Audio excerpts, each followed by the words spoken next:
Back again with another one. Chapter 12 of Job. We are on this back and forth dialogue between Job and his friends, and they're like, friends, big air quotes on those, right? They think they know what's going on. They think they understand how God works, but God is using Job to illustrate a whole thing that mankind has not experienced yet, right? Job is like Abrahamish time, right? So there's not a lot going on.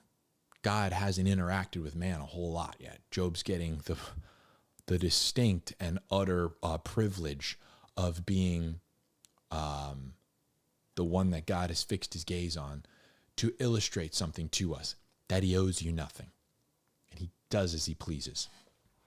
Your righteousness does not merit any good. Any good that God bestows upon you is purely out of his own desire to give you good, and so on and so forth. So Job's friends have now levied, I think, 3 accusations against him, basically not hitting him with any one thing, but just saying, like, you did something, otherwise this wouldn't be happening to you.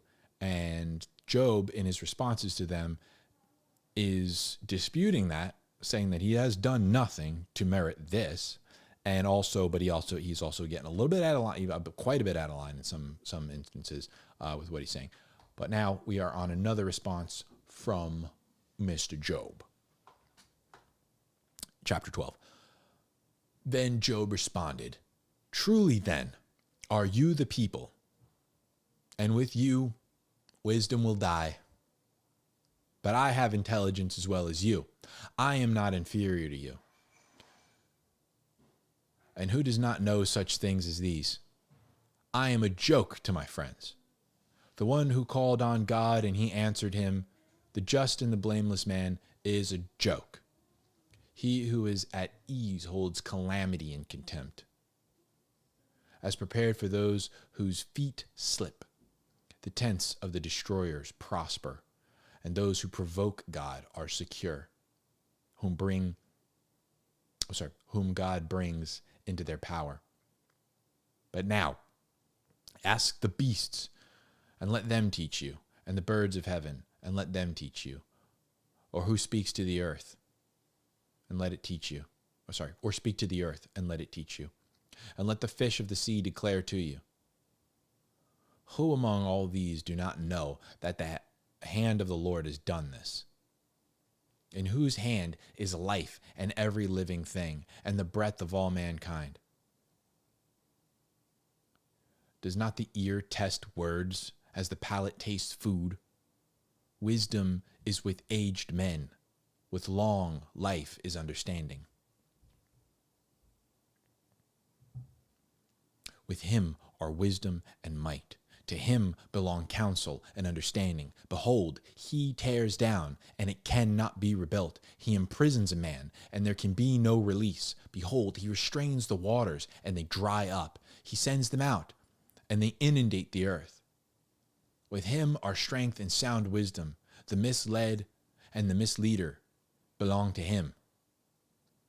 He makes counselors walk barefoot and makes fools of judges. He loosens the bond of kings and binds their loins with the girdle. He makes priests walk barefoot and overthrows their secure ones. He deprives the trusted ones of speech and takes away the discernment of the elders. He pours contempt on nobles and loosens the belt of the strong. He reveals mysteries from darkness and brings the deep darkness into light. He makes the nations great, then destroys them. He enlarges the nations, then leads them away. He deprives of intelligence the chiefs of the earth's people and makes them wander in a pathless waste. They grope in darkness with no light, and he makes them stagger like a drunken man.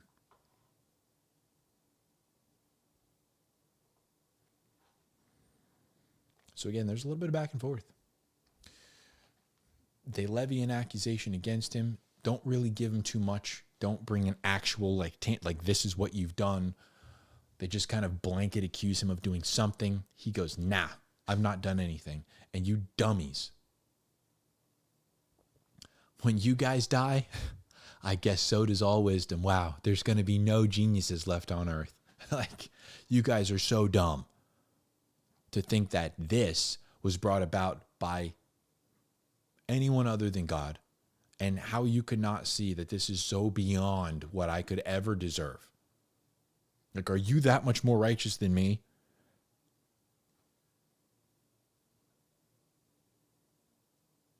Are you that much more intelligent than me that you just understand all of this and I don't understand anything? You're talking to me like I'm the dumbest guy on earth? Obviously. And then he says, look, I know that God is the most powerful. I know that there is no levying a charge against him. What am I supposed to do? I know who he is. And we'll get into more of what Job says in that next one, which I will see you in. Thank you for watching. Read your Bible.